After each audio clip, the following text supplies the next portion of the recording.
Labas vakaras visiems, malonu, kad susirinkot. Tikrai didelė bendruomenė. Pristatysim savo šių metų veiklą, ką mes padarėm, ką norėjom, kas gavosi, kas nesigavo, kaip gyvenom, ką planuojam toliau. Paskui lauksim iš jūsų klausimų, pastebėjimų, gal kokią diskusiją pasidarysime. Ką žiūrint į 24 metų sezoną, tikrai geriausias klubo pasiekimas, 4. vieta, gaila, kad ne europinė. Čia, aš manau,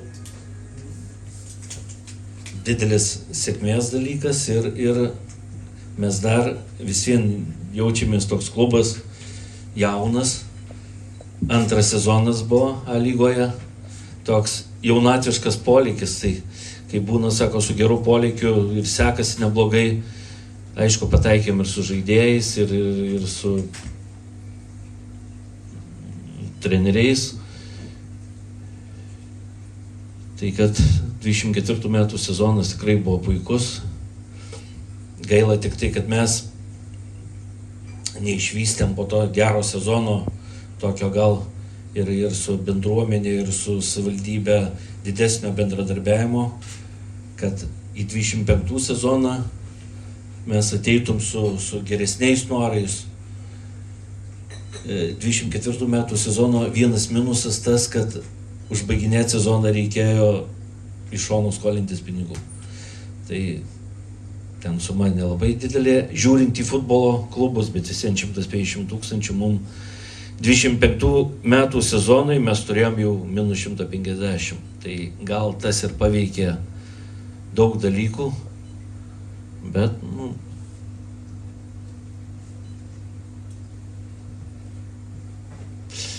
žiūrint į šių metų sezono rungtynės visas, kas krenta į akis ir kur mum toks dalykas, mes 4 rungtynės žaidėm ne namuose, žaidėm Marijampolėj, svetimam stadione, tai ir žiūrovų skaičius, ir pajamos iš bilietų jos, nulinės buvo.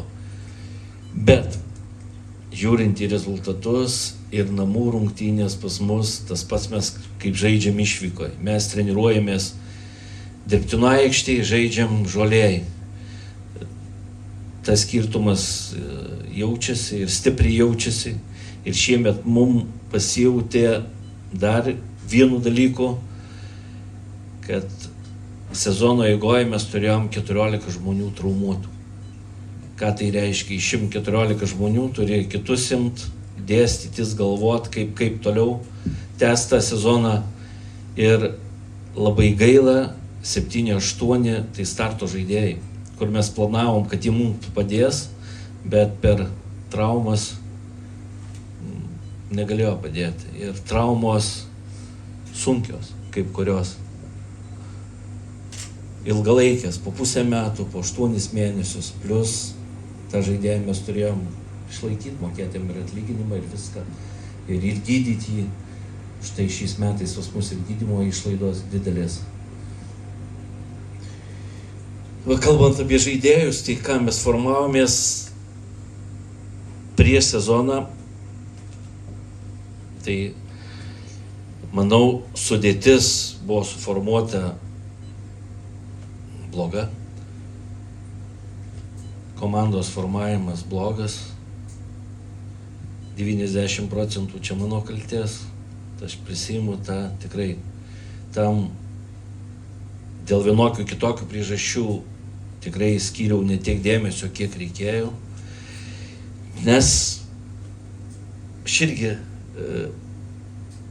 toj pozicijoje, kaip ir klubas jaunas, aš galvojau, kad bus kaip praeitais metais kažkaip įsikrapštysim, bet kiekvienais metais rinkoje žaidėjai stengiasi ir nori uždirbti daugiau. Ir tų su nedideliais atlyginimais rasti vis sunkiau. Jų gal ir daug yra, bet juos atsirinkti didelis darbas tikrai.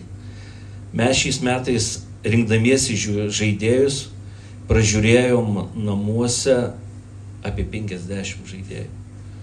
Tai juos ir apgyvendinti, pamaitinti reikėdavo, bet pagrindinis dalykas suprasti, ar jie gali žaisti šitoj lygoje ir padėti mums, ar negali. Tai irgi ilgas darbas, patirties gal trūkumas truputį. Tas, kad žaidėjas gali atrodyti gerai 2 savaitės, po 2 savaičių jis tampa kitokiu. Tai aišku, daug dalykų darydavom ir skambindavomės ir informaciją rinkdavom apie tos žaidėjus, kuriuos matydavome savo sudėtyje, taip pat kuriuos treneris pasirinkdavo, nes treneriui reikėjo su jais dirbti. Tai problemą dar vieną matau, tam žaidėjų pasirinkime rinkosi vienas treneris savo sistemom, paskui jis kažkaip matydamas rezultatus, nežinau, gerai padarė ar blogai, bet viską metė ir pasitraukė. Kitam treneriui labai sunku ateiti ir viską perimti, kada ir atmosfera nelabai gera, ir žaidėjus keistis reikia pagal save. Tai todėl per antrą perimų langą bandėm gelbėtis, tikrai dirbom stipriai ir daug, bandėm įvairius variantus, bet čia vėl patirties, gal netokia patirties tokia, vasaros perimų langas jis būna labai mum, lietuviams prastas. Todėl, kad jis yra perimų pats pagrindinis langas ir labai sunku prisivilioti geresnės kokybės žaidėją. Todėl, kad 90% lygų tai yra pagrindinis perimų langas. Žiemą tai padaryti žymiai lengviau, nes daug žaidėjų būna kažkur papuolę, nepapuolę po traumų, dar gali kažką komplektuotis kokybiškiau. Vasarą, bet mes bandėm, tikrai daug tų žaidėjų ieškojom, daug radom, daug bandėm ir visokiais būdais bandėm gelbėtis iš tos situacijos, bet nepavyko.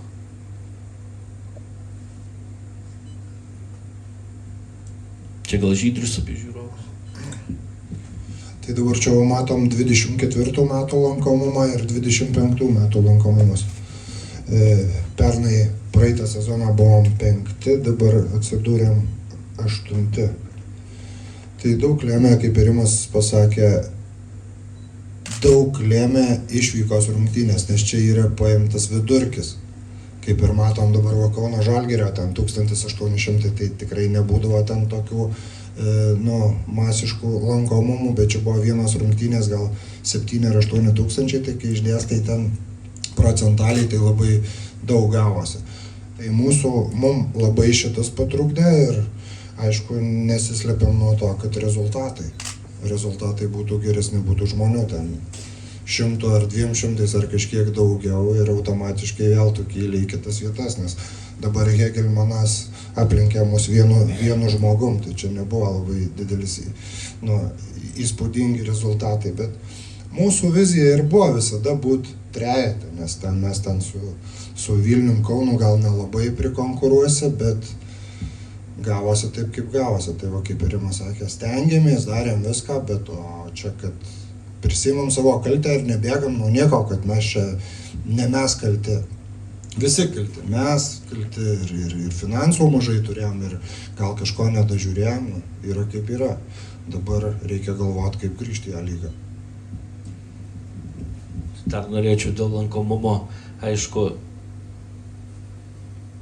tas pats jaunas klubas, jauni sirgaliai, visą laiką norėtųsi, kad tie žmonės rinktųsi pasižiūrėti nepriklausomai nuo rezultato. Aišku, rezultatas labai gerai, bet klubą paremia ir padeda klubui būtent bendruomenė. Kuo daugiau bendruomenė rinksis palaikyti, tuo bus tokia intencija ir dirbti, ir žaidėjams smagiau, ir visi stengsis dėl kažko tai.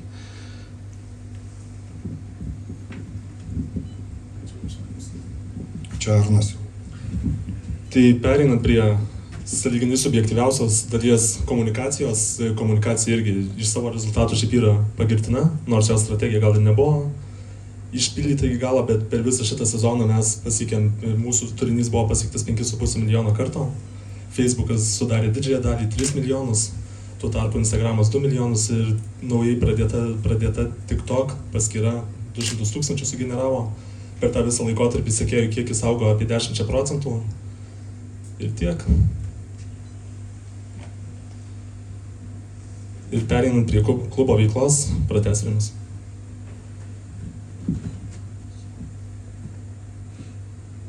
A lygos komanda tai nėra, kaip pasakyti, viena klubo atstovė. Klubas turi B komandą, apie B komandą komunikavom gal truputį per mažai. B komanda rungtyniauja antroje lygoje, 16 komandų užėmė 10 vietą. Žaidžia akademijos auklėtiniai, pagrindė 2, 7, 8, 9, 10 gimimo. Kartais padėdavo iš pagrindinės komandos vienas kitas žaidėjas, bet mes orientuojamės, kad tai būtų akademijos vyriausių moksleivių komanda.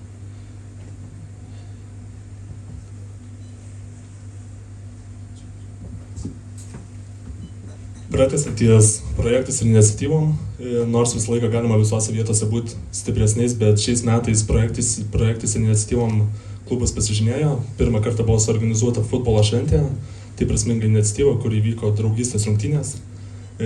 Socialinės įstaigos bendram tikslui buvo sujungtos būtent skatinti futbolą, skatinti bendradarbiavimą tarp skirtingų socialinių grupių asmenų.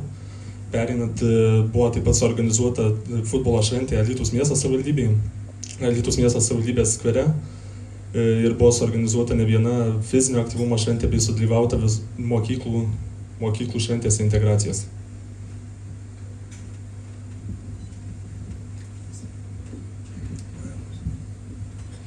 Ką šių metų pajamos mūsų buvo, tai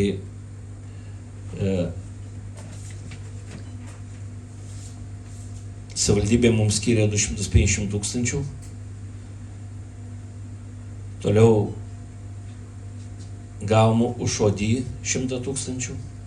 Gaila, kad jis išėjo, tikrai buvo vienas iš mūsų pagalbininkų, bet negalime jam mokėdami 1,5 tūkstančio neleistėm išeiti, kuris gaus 7, čia nieko nepadarysi. Toliau gavome su Žrakičiu 200 tūkstančių. Paskui gavom už Piterį 21, jis buvo į Rumunijos klubą išnuomotas, ten mums priklauso dar dalis jo. Taip pat gavome iš jaunimo ugdymo integravimo į vyrų futbolą programos už pernai sezoną 21 855 eurus. Šiemet, man atrodo, mes antri turėtum būti, bus apie 300 tūkstančių kažkur tai. Čia skaičiuoja minutės jaunų žaidėjų, U21 ir jaunesnių. Tai čia pagrindinės mūsų pajamos tokios. Išlaidos čia pabandėm suskaičiuoti daugmaž, bet trūksta dar 1 mėnesio. Pagrindinės išlaidos, tai aišku, žaidėjų atlyginimai ir personalo atlyginimai. Išaugę mūsų išlaidos buvo medicinės išlaidos, apie 25 tūkstančius. Tai ir operacijų darėm, ir gydymai, ir reabilitacijos. Mokesčiai A lygos 500 tūkstančiai. Baudos apie 10 tūkstančių sumokėjom. Ir už save, ir už fanus, už viską. Toliau butų nuomos. Klubui mėnesis kainuodavo apie 60-65 tūkstančius. Tai čia toks biudžetas minimalus, skaitau, A lygos. Ne kaip Žalgiris per mėnesį 1,5 milijono turim skolų. Mažiau truputį, bet čia tos išlaidos, kurios kaip ir šių metų. Bet mes startiniai pozicijoje turėjom 150 tūkstančių paskolą, kurią grąžinom. Čia neįtraukta, kurią grąžinom iki kovo 1 dienos, kad uždarytum praeitą sezoną. Skaičiuojasi sezonui, bet praktiškai kurie žaidėjai turi sutartis, tu jau skaičiuoji 12 mėnesių ir be atostoginių, kaip kažkur būna atostogos. Tai nėra. Tai jau šitam dar papildysiu Rimą, kad čia dabar dar trūkstam, nematom kokių gerų 70-80 tūkstančių, ką mes baigiam šį sezoną, nes, kad nesusidarytų klaidinga nuomonė, kad čia, ką mato dabar 6, 7, 8, tai netoks skaičius, čia bus kokie 750, 770, gal taip, ovalinant, su tiek baigsim sezoną šiais metais, tai čia visos lėšos, jeigu kažkur kažkam klausimų kokiu ar kažko klauskit, drąsiai atsakysim, yra viskas su dokumentais, su viskuo.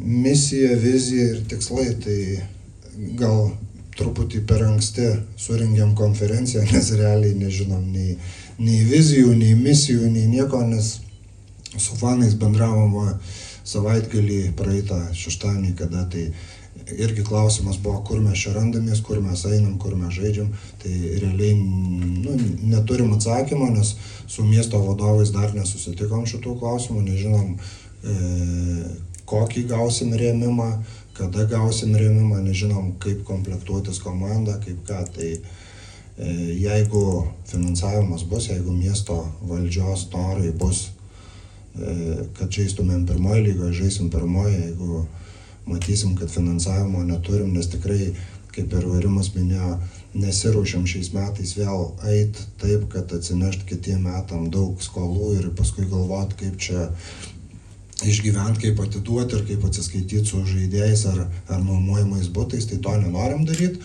Jeigu nebus miesto palaikymo, eisim į antrą lygą, jeigu matysim, kad nelabai čia kam įdomu, sakom, galim gal ir laikinai sustabdyti tą veiklą.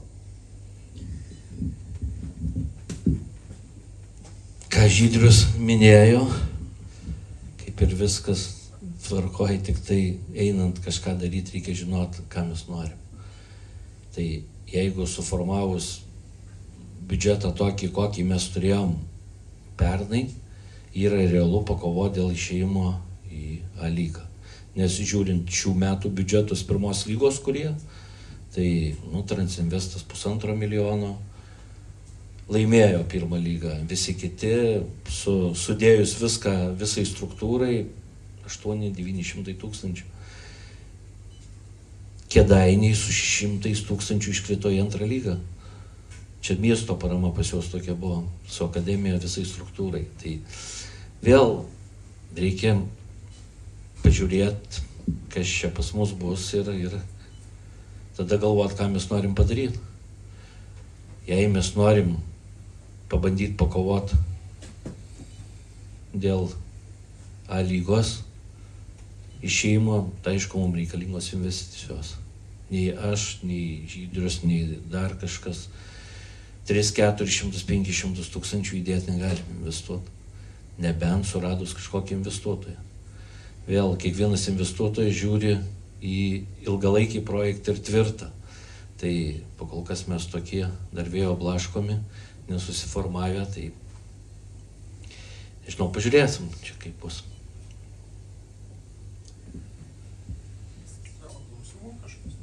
Ką klauskit, paskui gal kokią diskusiją pasidarysim, kas kam. Tai tada pirmas klausimas apie tas investicijas, jau čia matom A lygoje pokyčius ir Žalgirį ir Sūduvoj. Jūs užsiminėt apie investuotoją, bet ar kokiu nors bent pilotinių tokių pokalbių buvę ar nebuvę? Mes kiek esam čia su Žydriu, kiek 5-6 metai. Mes nuo pačių pradžių pradėjom ieškoti, kas investuos, kam padaryti, su kuo galima būtų dirbti, kad tas klubas klestėtų ir skintų pergalės. Pagrindinis dalykas tai dalyvavimas Europai. Realiai, jei būtum išlikę A lygoje, manau, kad būtų buvę. Mieste, kiek domėjomės, stiprių įmonių, tokių finansiškai dar kažką nėra norinčių, kad dalyvaučiau toje veikloje, o atvažiavusių kažkokių tokių, šiaip savo investuotojų gal ir buvo, bet jie, mes patys nenorėjom jų įsileisti, nes kaip žinom, čia anksčiau buvo, sakau, ir Vilniečiai valdė šitą klubą, ir Italai valdė, ir, dabar esam mes, ar mes gerai valdom ar blogai, tai čia, jums spręst, o realiai, kad investuotojų kažkokiu ateiti ir norėtų užsiimti tą veiklą šiai dienai nėra. Nes dabar kaip pirma lyga, tai, va, kaip ir Rimas sakė, dabar dar mažiau patrauklumo, nes A lyga yra A lyga, jeigu prasibrausi į ketvirtą, ar ten taurę laimėsi LFF, tada bus visai kitaip, nes tu papuoli į Europą. Nors pernai Lietuvoje toks įvykis, kad į pirmą lygą atėjo investuotojai ir stiprus, tikrai Kretingos minė, bet ten jie labai gerai sudirbo su miestu, tikrai miestas įskyrė žemę, jie baigė statyti treniruočių kompleksą su viešbučiu, su pastatais, tai ilgalaikė investicija, aišku, tokia investuotoja radus, tai būtų tikrai smagu, bet pakol kas neturim. Slovaitinė pinigų turime. Ar Vilma galim įsileisti, ar nelabai mums čia reikalinga? Nelabai. Daug kartų minėt fanus, kaip tik Dainava yra vienas iš nedaugelio klubų, kaip ir Žalgiris, kur turbūt fanam labiau rūpėjo kaip seniems savininkam ir jie buvo tie, kurie inicijavo bent jau po Italinės Dainavos atsikūrimą. Norėčiau pasiteirauti jūsų vertimo, komentuojat jų žinutes. Ten, kur ne pabaiga, perkrova, turbūt visi suprantam, apie ją daug kalbat, bet ta kita, kur likit vieni arba būkit vieni, kaip jie suprantat ir kaip jie komunikuotumė. Iš tikrųjų, paaiškinti ir kažkaip, nežinau, aš asmeniškai negaliu. Čia gal fanai žinutę kam nors norėjo duoti ar dar kažkam. Neįsivaizduoju, bet fanai irgi turim tuos fanus, bet irgi jie jauni. A lygoje, kiek čia mes sezonų turėjom, irgi reikia subręsti, šaukti, augti iki to lygio. Žiūri į tuos anglus, prancūzus, italus, kur per kartas serga už tą klubą. Ir tas klubas gal žaidžia ten 3-4 lygoje, bet tai va mes irgi, manau, kažkada daugsim iki to lygio, čia viskas tvarkoja, būna visokių dalykų. Manau, tą žinutę jie komunikavo, jie gal ir pasakys, ką norėjo pasakyti. Tai aš gal dadėsiu, mano manimu, tai gal fanai šitą žinutę siuntė labiau mum gal kaip vadovam ir gal kaip žaidėjam, nes čia, kiek kalbėjau aš su fanais pats, tai jų kantrybė išseko po bangos, kai su banga žaidėm, tai ten buvo paskutinis lašas perpildytas. Bet čia buvo gal parodymas toks ir sakau ir žaidėjam, ir mum, kad turim kažkaip tvarkytis. Gali pralaimėti, bet turi būti rezultatai adekvatus, ten 0-2, gal 0-3, bet ne 0-6. Tai čia gal tas dadėjo paskutinį tą lašą, bet su fanais buvo kalbėta, sakau, praeitą savaitgalį buvo paklausta pas juos, kaip jūs matot, kaip ką, ar jūs čia tik tai ant klubo užpykot, ar ne, jie sako, kad jie norėjo parodyti visiems čia, tiek mum, gal vadovam, tiek žaidėjam, tiek miesto valdžiai, visiems, kad visai bendruomeniai, kad mes turim susidėti visi po biškį ir tada bus kažkas stipraus. Tai čia aš nemanau, kad fanai paėmė ir nusisuko dabar, kad jau viskas, jau jų nėra. Jie yra ir manau bus. Ir su fanais kalbama ir nėra, kad čia mes nuo jų slepiamės ar galvam, kad čia tik tai miesto valdžia kalta. Kalti visi mes. Dar turėčiau tada klausimą, esate parodyti, kad piramidinis klubas, turintis daug viršūnėje pagrindinę komandą A lygoje, dabar pirmoje arba antroje. Fanai ypatingai sirgaliai, galbūt neorganizuoti fanai, vyresniai kalba apie vietinius žaidėjus. Kadangi piramidai rodo, tai yra akademija, kaip manote, A lyga, galbūt A lyga, ten buvo sudėtinga parodyti vietinius talentus.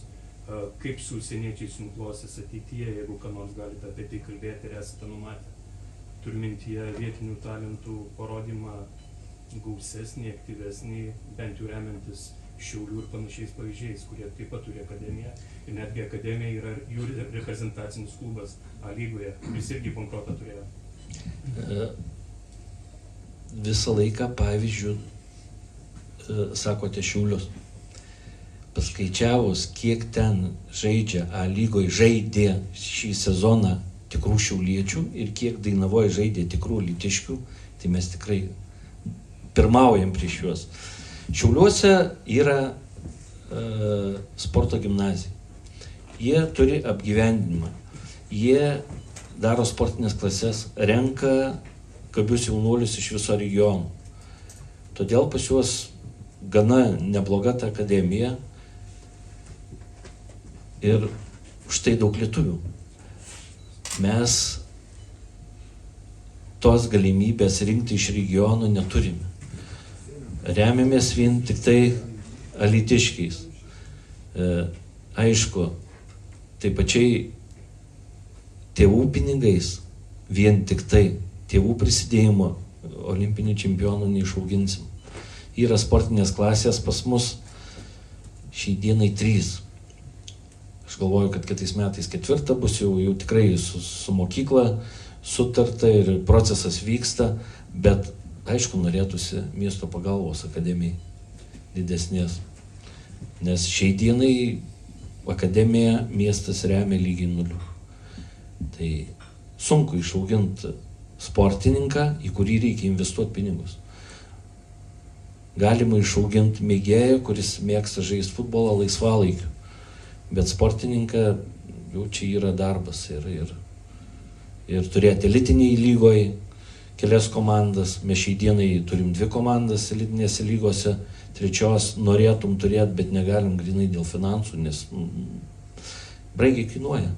Kelionės ilgos per visą Lietuvą ir treneriai dirba kitaip truputį didesniu intensyvumu. Bet manau, kalbamės su miesto valdžia, gal įsispręsim, gal susikursim kažkokį bendrabutį, dar kažką, galėsim iš viso regiono rinkti žaidėjus. Tai buvom padarę anksčiau, tai aišku, čia privačiom iniciatyvom buvo ir iš Varėnos, ir iš Druskininkų, ir iš kitur žaidėjų. Tada mūsų grupės ten U15, U16 2 kartus tapo Lietuvos čempionais.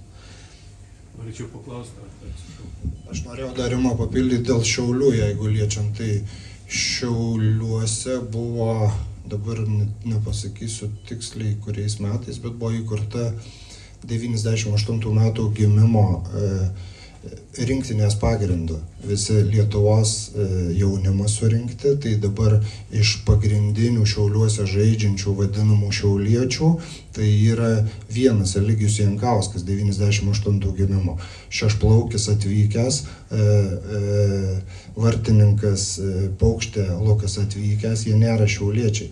Dabar Ramanovskis Vilnietis, ten jiem tik leido finansai surinkti gabesnius lietuvius, bet jeigu realiai šiai dienai Alytujus Dainavoj vienu momentu žaidė 5 alytiškiai. Parodykit man nors vieną miestą, kuriam žaidė to pačio miesto auklėtinių, nekalbu apie Vilnių, apie Marijampolę, kuriam klube žaidė, kad aikštėje būtų vienu metu 5 alytiškiai, kito miesto, tai nėra nei vieno.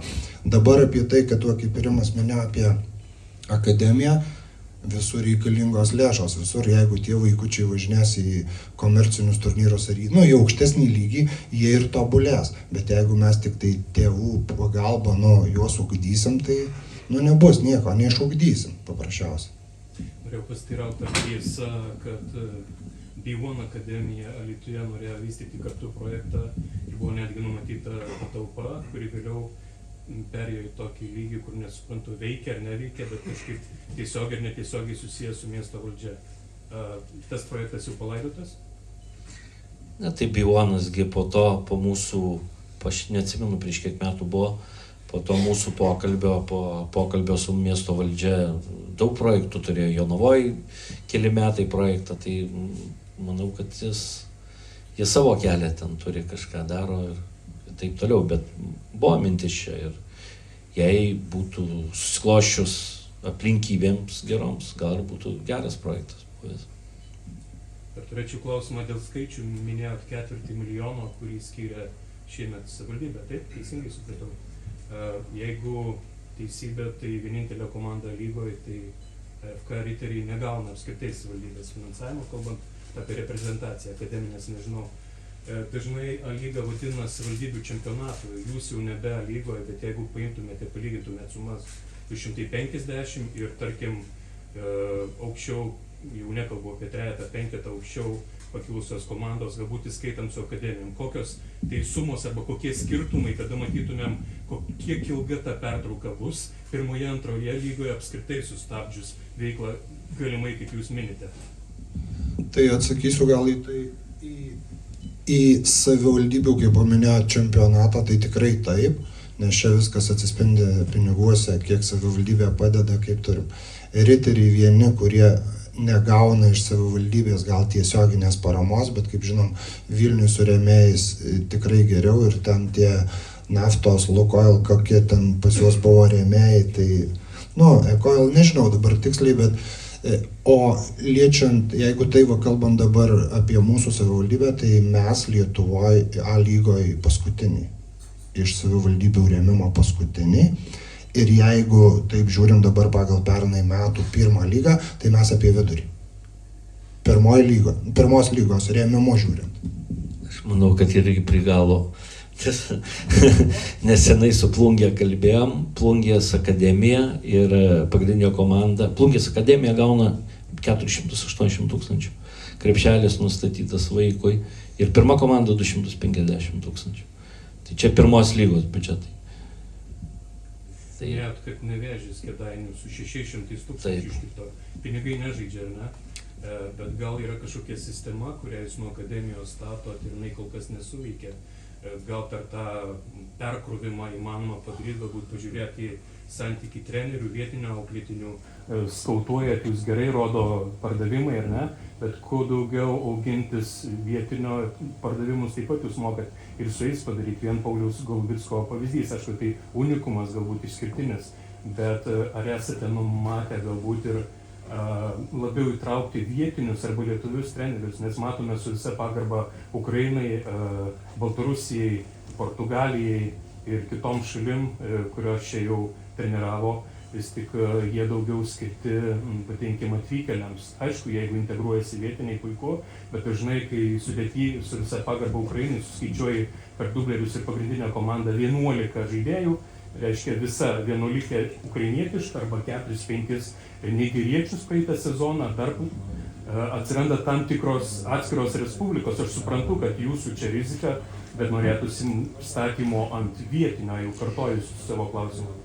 Kas dėl ukrainiečių, kodėl daugiau ir mes žiūrėdavom daugiau į ukrainiečius, dėl to, kad už ukrainiečius nereikia mokėti legionierius mokesčių. Čia yra didelis dalykas, nes, kaip matėt, pagal lentelę per pusę metų sumokė 200 25, už ukrainietį nereikia mokėti. Tai pliusas didelis. Ir visą laiką rinksies, jei vienodo pajėgumo ukrainietį geriau pasirinkti. Kas liečia ugdymą jaunimo, tai kaip visą laiką mes į tą ugdymą žiūrim ir tikrai ir ugdymas gana neblogas pas mus akademijoje, tik tai ilgas procesas. Ir labai ilgas procesas. Ir tuos geriausius, kokybiškiausius tuos žaidėjus mes tikrai juos traukiam prie pagrindinės komandos ir treniruojasi su pagrindinė komanda. Aišku, kurie mokosi, kurie negali, ten mažiau, gal kiti daugiau. Ką mes B komandą vietinių žaidėjų pagrindų darom, tam, kad vietiniai žaistų. Tai čia kaip ir viskas tvarkoja. Tik tai turėdami didesnę geografiją, mes galėtum surinkti kokybiškesnius jaunuolius, su kuriais būtų dirbama ir daugiau šansų, kad kažkas gautųsi.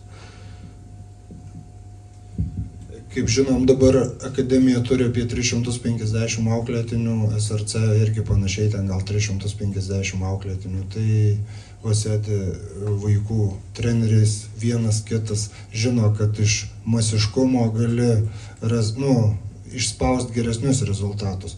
Jeigu žiūrint dabar apie alytiškius, 3 alytiškiai žaidžiantys šiai dienai, stiprūs alytiškiai, kurie nežaidžia Alytuje, žaidžia kitose, ten ar užsienio lygose, ar Alytuje, ne Alytuje, Lietuvoje. Tai Matijus Remeikis,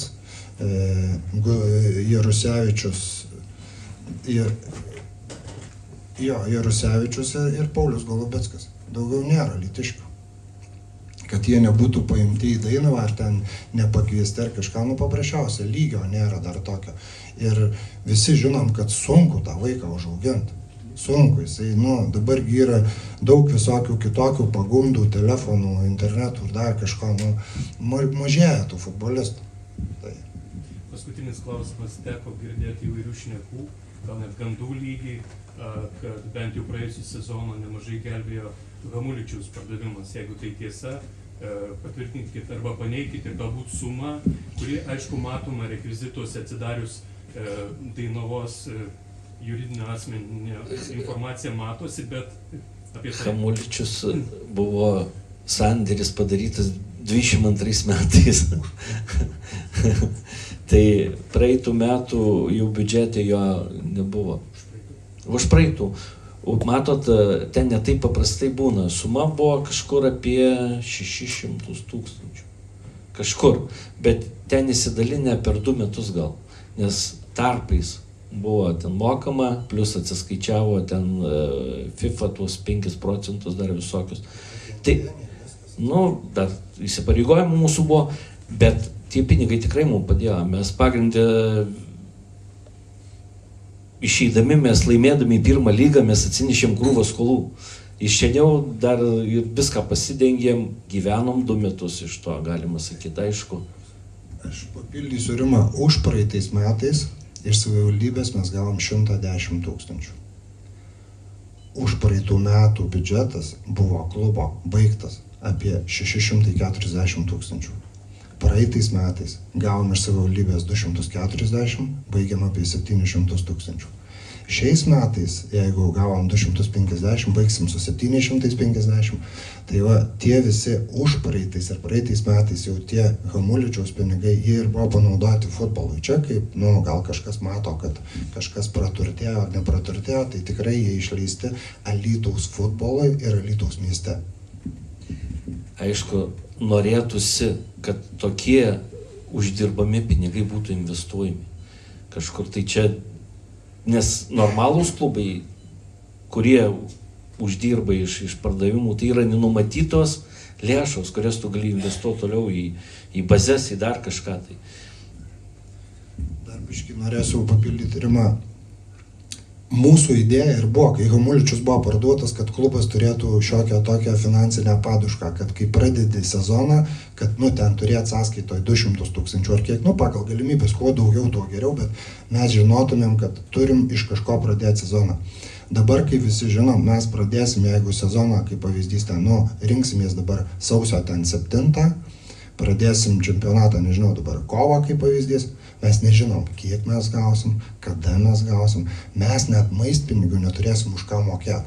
Tai taip, kad reiks vėl savo privačiom lėšom įsinešti į klubą, išmokėti maistpinigius ir paskui gausim gal gegužę ar birželį, ar nežinau, kada Liepą, gal tada atsiimsim ar išsiimsim. Tai va, buvo idėja tokia, kad turėtų pinigėlių pasilikti, bet mes juos suvalgėm per tuos 2 sezonus. Vilma garsi visą laiką kiekvienais metais neždavo federacijai raštą, kad federacija bankui garantuotų ir imdavo 1,5 milijono paskolą, kurią paskui nauja valdžia greitai surado, bet jie nesuprato, kad Vilma užsidarinėdavo ir taip pačiai kitais metais vėl pradėdavo. O čia gal reklaminė pas Žalgirį buvo už tai investuotoją prisitraukti irgi šaunuoliai. Paskutinis klausimas, bet gal tada pabaigai nuo manęs palinkėjimas. Alytui šiemet švenčiančiam Dainavos 50-metį aukso ir 90-metį Šaulių klubo Dainava susikūrimo proga. Dainava 2030-ieji žaidžia kokiam stadione, ar turi žiemą kur žaisti, ar važiuos vėl į Marijampolę ar kitur, ar yra aplink kur nors daugiau treniruočių aikščių, tai ar visos jos išliks, nes turiu žinių, kad kai kurias nori kapitalistai kapitalizuoti ir galbūt kurioje vietoje ir kurioje lygoje būsite kitais metais, jeigu šios konferencijos metu sugalvoja. Ačiū. Tai labai sunkus klausimas ir labai trūksta, net nežinau kaip čia sufantazuoti čia tuos atsakymus. 30 metais nežinom nei kur Dainava bus, nei kur mes būsim. į bazes, į stadionus, į šitus, tai klausimas tikrai ne mum. Mes galėtumėm prisidėti kaip futbolo bendruomenė, kaip futbolo federacija su dangom, su kažkuo, kad jos tik tai atsinaujintų, bet čia vis tiek miesto pastangų reikia, be miesto valdžios, be miesto pinigų mes tikrai savo stadiono nepasistatysim, nei vieno, nei kito. O Dainavai palinkėti, tai tikrai norisi palinkėti čia tam 90-mečio progą dėl tos auksinės Dainavos progą, nes jau ir tų, kaip žinom, žaidėjų jau nedaug likę, jie su kiekvienais metais palieka mus. Norėtųsi, kad mes vėl žaistumėm ir A lygoje, ir Europoje, ir nežinau, kuo didžiausiuose turnyruose, kad žaistum, bet, žinom, 6. miestas esam. Tai kad tapti ten 1, 2, tai yra labai sunku. Tai nežinau, aš tiek, o Rimas gal dar kažką. Tai reikia pirmiausia gyventi kitų 2-30. Tai aišku, aš manau, kad viskas tvarkoja, tas klubas vystysis, futbolas Lietuvoje tikrai dideliais žingsniais eina į priekį, Europoje tuo labiau. Manau, ir mes būsim priversti pasitemti ir automatiškai pasitemsim. Aišku, norėtųsi daugiau ir futbolo bendruomenės norėtųsi, kad atsirastų tas noras laimėti. Dabar į tą jaunimą žiūri, gerai gyvena. Tikrai ir atiduoti 100% tam savo tikslui, kad laimėtum, labai sunku. Bet gal reikia parodyti pavyzdį, patraukti, pabandyti. Aš manau, kad viskas gerai bus. Ir ta Dainava tikrai bus A lygoje ir gal iki 30 net europinė vieta užims. Gal įmanoma tą Dainavą sulietuvinti labiau su žaidėjais, kaip žurnalistas minėjo. Ir iššūkis labiau gal padirbėti su abonentais, kažką keisti su VIP abonentais, gal yra žmonių. Kažkaip gal kažkas ir gautus ateityje, nes kartais, kai pastebi tos VIP leidimus ir taip toliau, tai kam nori ten duoda, tai gal kažką galima iš to Dainavai užsidirbti. Tai už šitos VIP abonentus jau čia aš konkrečiai buvau atsakingas. Nebuvo jie duodami kam nori, kam nenori, nes matot, tas VIP ta mūsų zona, jinai nėra didelė, ten, realiai kabinetas 25 kvadratų. Ir jeigu ateis čia tų žmonių, kas nori, tai vėl bus ten ir piktumų, vienas su tuo nenoriu būti, su kitu noriu.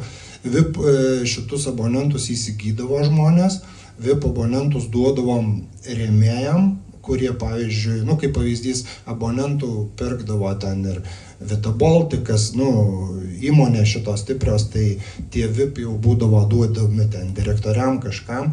Čia, nebuvo, kad dėl to uždirbtų klubas. Čia dėl to, kad ta bendruomenė sueitų, kad, turim rėmėjų tikrai tokių, kurie paremia, pavyzdžiui, kaip pavyzdys, ne pinigais, ne finansiškai, bet paremia gydymo įstaigą, ten, kaip pavyzdys, dabar paremia. Jie mus paremia, priima be eilės, laiku patikrina, užtikrina medicininę ten apžiūrą, priežiūrą žaidėjam. Yra dabar, kaip tokia, paminėsiu, įmonė Raguvilė. Jie ne finansiškai prideda, bet jie visą žiemą valo 5 vidurinės stadioną, kuris jis labai būtinas. Jisai tiek vaikam, tiek mum pirmai komandai. Jie prižiūri 1 vidurinės stadioną, kur federacijai priklauso, šienauja, patvarko šiukšlės, dar kažką. Nėra kaip tiem žmonėm tokim, kurie prisideda ne finansiškai, čia aišku, ne visų, dabar nepaminėsiu, kaip jiem atsilyginti. Nežinau, tai tuo ir atsilyginai gal, kad pakvieti, jiem parodai dėmesį, padėkoji ir taip gaunasi. Dėl abonentų tikrai stengiamės, yra ir Arnas, ir čia mūsų komanda, kas dirba, stengiamės. Bet žinot, nežinau, kaip atsakyti į tą klausimą, bet čia gal daug kas ir dadėjo, kad užpernai buvo 5 eurai, šiais metais jau atsirado 8 eurai, gal žmogui, gal per daug tų pinigėlių ar kažkas. Abonentas irgi dabar buvo kiek ten, gal 60 eurų pradžioj sezono. Jisai nėra kažkas, bet sako, aš gal ne visas eisiu, aš nepirksiu, man gal labiau apsimoka bilietą nusipirkti.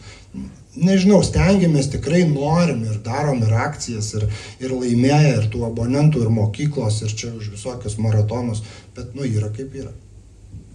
Nežinau, kiek iš jūsų yra noro atiduoti kontrolinį paketą, galbūt, nežinau, čia daug žurnalistų, gal tas nepasieks kažkokį hipotetinį burgailą, tai ar jūs esat pasiryžę atiduoti, tiksliau parduoti tą kontrolinį Dainavos paketą ir galbūt, kaip savininkai, gal turit ribas, kuriuose dėrėtumėtės, jeigu atsirastų toks žmogus, nežinau, įmonė kažkas? Aš asmeniškai taip. Mes, nežinau, kai Žydrius, bet man atrodo irgi, mes kiek ir ieškojom ir dabar, kur kalbėjom, mes būtum perleidę viską, bet mes norim, kad ateitų futbolo žmonės.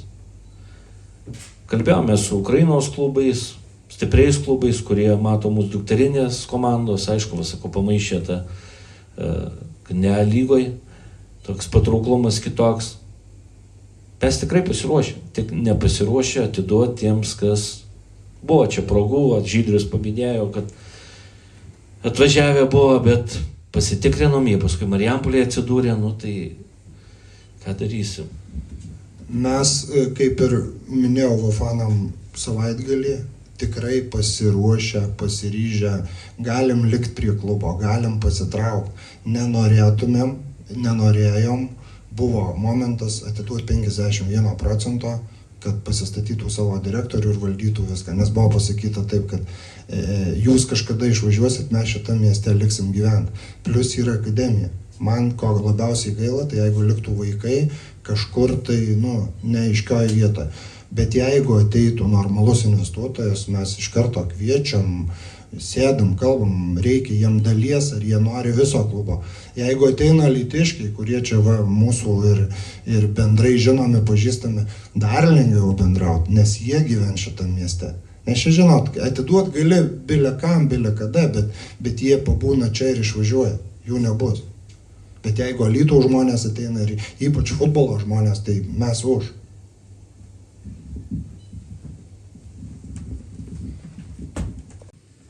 Karts nuo karto savivaldybė tenka užeiti, tai čia tai savivaldybė nemažai priekaištų. Aišku, daug yra čia tų pastebėjimų gerų iš abiejų pusių. Ne pirmą kadenciją dirbant įvairių čia tų buvo situacijų. Finansavimas šiemet ypatingai mažas yra iš savivaldybės, taip jau nutiko.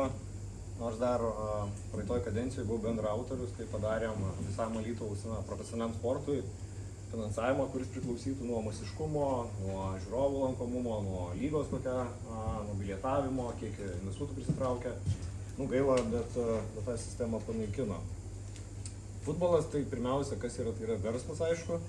Visam vakarų pasaulyje, kai kuriais atvejais net ir labai geras darbdavys, jeigu tam mieste įsitvirtino, bet būkim realistai, be savivaldybės paramos futbolas šiai dienai jis negali išvažiuoti į tą verslo struktūrą, kad pasiekti ten top 3 komandas ir galėtų dalyvauti lygos europinėse, kur tada transferų daugiau atsirastų ar kitų pajamų. Tai aišku, mes esam su Paulu šiandien čia iš vienosios partijos, nes noriu labai politikuoti, bet aš tai bent jau turiu savo modelį ir mes esame ir viduje kalbėję, ir su klubo atstovais, galėtų būti bent jau 3 metų finansavimas.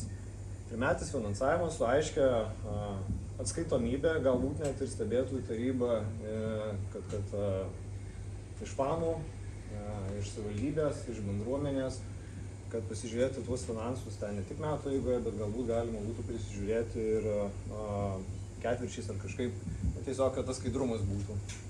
Tada tas finansavimas, jisai, sakyčiau, gerai, kitiem metam, A lygos čia turbūt jau nesišviečia ir jos, nei kvietimais, nei dar kažko, bet jeigu sakom, kad 250 000 tai yra, ką girdėjau, pirmai lygai, ir tai yra apie vidurį. Žemiau vidurio. Jo, žemiau vidurio. Tai turbūt reikėtų ieškoti tų finansų kitaip. Tai aš, kadangi jau 3 kadenciją savivaldybėje, tikrai pamenu, kokie tie biudžetai būdavo. Paulas neleis pameluoti, turėjom metinį miesto biudžetą apie 80 milijonų, krepšinis gaudavo, ten turbūt dėl politinių sumetimų 350 000. Šiandien turim 140 milijonų miesto biudžetą, tai futbolai girdėt, kiek gauna. Tai akivaizdu, kad prioritetus reikėtų kažkaip pasidėlioti, bet čia reikia ir partijų sutarimo, bent jau kelių didžiųjų partijų sutarimo. Tai aišku, mes šiandien esame iš vienos, šiuo metu esame opoziciniai, bet miesto vadovai kitoje partijoje. Tai jeigu jų atstovai arba patys ir meras sutiktų, kad trimetis planas, jeigu nežinau, kokie principai ten gal nepasitikiu jumis, ar nežinau, ar kažko gal, nežinau, kokie ten užkulisiai, bet jų atstovas į stebėtojų tarybą, mūsų atstovas, fan klubų atstovas, sudedam parašus, trimetį planą ir tada keliam užduotis jum. Po 3 metų, kur mes norime jūs matyti ir tada nereiks fantazuoti, kur mes čia po 5 ar po 10 metų būsim. Aš pats, būdamas mažas, per tvorą lipdavau, eidavau pasižiūrėti, tai labai norėtųsi bent iki pensijos sulaukti, kad į 1 vietą, į 2, top 3 užkoptų, kad nereiktų žiūrėti vidurį į apačią, bet tuos lūkesčius ir kartelę kelti savo patiems. Tai gal toks požiūris iš mano pusės. Aš manau, kad mes tam pasiruošę ir miesto valdžiai visą laiką minim ir sakom, kad reikia, dėkit stebėtoje, reikia į tarybą galim įtraukti, į valdybą galim įtraukti. Jokių tame problemų nėra tikrai. Jo, klubas Dainava atviri pasiūlymam ir čia tų visų stebėtojų ar dar kaip juos kitaip pavadinsi, prašom, ateikit, žiūrėkit. Jeigu kažkam neaišku su finansais, finansai yra visi, jūs matėte, jeigu norės atsuks skaidrės.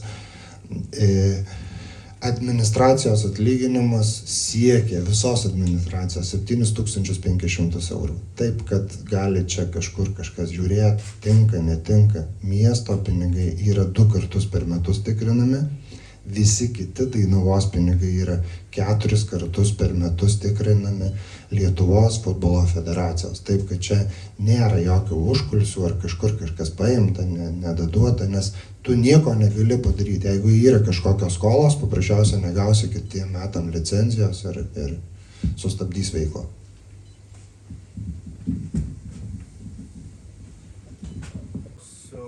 Dėl operatoriaus statuso, kiek jūs matytumėt, kad tai būtų kažkoks irgi postumis papildomai vadybinis, mes matom, kad didieji klubai sėkmingai santykiai valdo tam tikras infrastruktūras, Žalgiris, kiti. Ir tai yra ir klubo prestižo klausimas, bet tai yra ir komercinė dalis, visai kita, įsijungia vadyba, įsijungia tam tikri kiti ekonominiai dėsniai. Koks dabar yra santykiai, aišku, su savivalda ir apskritai jūsų pačių bendrai pasirengimas tokiam žingsniui? Ar planuose yra, ar yra kažkokie paskaičiavimai ir galbūt jau buvo pateikę pasiūlymą savivaldai, bet jie pasakė ne. Koks yra santykis ir būtent dėl šio konkretaus klausimo, būtent visos šitos infrastruktūros? Savivaldai buvo vizija teikta, neatsimenu prieš kiek metų, prieš 5 ar 4. Kai Leonavičius dar buvo taryboje. Tai darė mes, atsimenu. Buvom padarę, kaip tai atrodytų, bet taip ir liko vizija. Toliau nebuvo plėtojama to dalyko. Tai aišku, mes vėl per naujo viską pakeltum, skaičiuotum, žiūrėtum ir galima kalbėti, bet aš nežinau, aš tiek metų viską jau matęs, tai pagrindė stebuklų nebūna. Čia, aišku, klubui valdyti ir administruoti infrastruktūrą tikrai yra, ir kaip rodo pavyzdžiai visi, tai yra įrankis, iš ko klubas gali gauti pajamų, papildomų iš šono. Tai tikrai didžiausias pavyzdys Kauno Žalgirio krepšinis, kuris administruoja apie 7 milijonus, uždirba būtent iš tos veiklos. Tai dar neaišku, stadionas nenusitemptų labiau Alytuje. Na, aš manau, kada Alytuje buvo koncertas paskutinį kartą. Dariaus klaus, kad Bonėmus darė prieš 30 metų. Aš manau, kad aišku, čia didelis darbas, tikrai, bet manau, kad tai įmanoma padaryti. Tai aš tada tiesiog dar paskutinį antrą klausimą turėsiu, dar sureaguosiu į šitą. Tai būtent, ta prasme, tas operavimas infrastruktūrą atvertų, manau, ir su federacija tą klausimą dėl tos pačios dangos vėjos. nes mes suprantam puikiai, kad tam tikri vadybiniai sprendimai stoja, nes yra daug faktorių, kurias reikia suderinti. Tai šitoje vietoje jum administruojant, tai kai kurie apskritai procesai vyktų sklandžiau ir efektyviau, vienas momentas. Ir dabar geriau jūs pasakėt, kad jūs esat paskaičiavę, tai gal dabartinė situacija, kaip sakytas, jau nenoriu sakyti ta blogoji situacija, bet tebūnie tai yra atsispyrimo taškas. Nevardinkim ten kažkokiais neigiamais epitetais, kad klubas yra kažkokia blogoji situacija. Tebūnie atspirties taško situacija, vadinkim taip ją. Tai gal būtent vėl tą atvers puslapį atsiranda logika. Ir antras klausimas ir toks paskutinis, mano galva, yra pats svarbiausias, tai mes matėm tą piramidę. Tai visa projekcija sėkmės tokio apskritai struktūros valdyme tai yra vaikai, jaunimas. Ir formalų švietimą papildantis ugdymas, tas mums garsusis visiems žinomas FŠPU. Ir mes matom, kad kitos savivaldybės pradeda susitvarkyti, Klaipėda, kiti miestai, aš suprantu, lygtais dabar ir Vilnius. Kokia dabar yra situacija ir kaip jūs matote visoje šitoje sistemoje, jeigu čia mes sutvarkytumėm ir atsirastų normalus krepšelis, kaip kitose savivaldybėse ir finansavimas būtent mūsų ugdymui, nes dabar gaunasi taip, kad jūs atliekate tą patį produktą, ne ką prastesnį negu mūsų savivaldybės įstaiga, sakykim, bet visiškai yra išjungiami konkurenciniai dėsniai. Šiuo atveju gaunasi taip, kad jūs pasakome, jūs savo patys fainiai, gerai, treneriai puikiausiai dirba, kuria rezultatą, bet savivaldos jūs pinigų tiesiog negalit gauti. Ir šiandien dienai žinau, kad yra teisminis toliau procesas, aš kiek dabar galvoju, kiek gal 2 metai trunka. Tai įdomu apskritai išgirsti, koks ten teisminis procesas, nes tai irgi pinigai, kurie yra užšaldyti, tai yra vaikų, tėvų pinigai, kurie turi teisėtą lūkestį, suprantu, irgi apeliuoja į tai. Ir apskritai dėl akademijos ateities, kaip įsivaizduojate tą ateitį ir galbūt tada vėlgi reikia grįžti prie to klausimo ir sakyti, kad piramidė neveiks, jeigu nebus tiesiog sąžiningas finansavimas visiems, kurie patikė produktą. O čia pagrindas. Tai jūs patys atsakėte į klausimą, kodėl pirmoji komandoje alytiškių kuo toliau, tuo mažiau žais. Kol nebus sutvarkytas visa struktūra. Ir kaip tik dabar laikas susitvarkyti tą struktūrą, pasidaryti gyvenamas patalpas, tas sportinės klases daugiau kurti. Todėl, kad federacija ruošia projektą. 8 regionuose darys su federacijos parama akademijas. Tai pasidarius kartu su federacijos parama centrą Alytuje, aišku, mes tikrai pasiektum gerų rezultatų. Tikrai geresnių rezultatų, nes sakau, kai tu ugdai vaikus iš 350 ir iš 700, tai daugiau šansų pataikyti, kad išaugs geresnis futbolininkas. O čia dėl tų finansavimų, tai mes visi žinom, kad finansai labai reikalingi. Dėl stadiono vėl čia miestas turi apsispręsti, ką mes turėtume matyti šitame centriniam stadione. Natūralią veją, hibridą ar sintetinę. Tai visų pirma, miestas turi apsispręsti. Pas mus, pas klubą klausia, mes visi norėtumėm žaisti ant žolės, bet žolė ne mūsų sąlygom. Ir neturim tiek finansų, kad ją gerai prižiūrėt. Jeigu šalia šito Dainavos ar čia centrinio stadiono, kaip pavadinsi, būtų dar 3 aikštės natūralios žolės, kur mes galėtumėm ir treniruotis, ir žaisti, mes tikrai visų 100% už. Bet kaip Rimas paminėjo, kai mes šį sezoną turėjom 8 pagrindo žaidėjus traumuotus ir ne tokia trauma, kad timtelėjo biškį ar ten kažkur kažkas, bet žinom, vartininkas grįžo po 5 mėnesių, kai 8-9 mėnesius ruošiesi žaisti, o tu 5 praleidi traumą. Tai tokias traumas turėjom, tai jos ir atsiranda nuo to, kad treniruojamės ant dangos, o užlipam, kaip sakom, namų, bet netyčia ant žolės. Tai va taip ir turim. O jeigu būtų galimybė, miesto noras yra, mes tikrai pasiryžę bendradarbiauti, kalbėti su federacija, yra ten, su federacija geri ryšiai, kurie palaikytų ir jie nori, kad tas futbolas būtų. Jie žino, Alytus futbolo miestas. Tai tada gal pabaigai irgi noriu paklausti. Jūs sakėt pačioj pradžiai, aišku, gal toks truputį nusivylimas, bet būna tų sezonų ir Anglijos lygoje, Aston Villa iškrenta ir pareina į aukščiausią lygą. Tai vis tiek po visų šitų švenčių kažkur reikia eiti, ar pas investuotoją, ar pas merą, ar pasikviesti federacijos vadovą į Alytų, nueiti pas merą ir atsisėsti ir kažką pasakyti. Ar mes dedam klubo tiek pinigų, ieškom investuotojo, miestas tiek pasižada. Vis tiek kažkokį planelį jūs turbūt savo mintyse turit. turim suplanavę, nežinau kaip pavyks šią kitą savaitę susitikti su miesto meru. Federacijos prezidentas jau 2 kartus važiavo, reikės atvažiuos 3 kartą. Čia viskas tvarkoja. Svarbiausia būtų rezultatas. Aš manau, tikrai kažkoks rezultatas bus.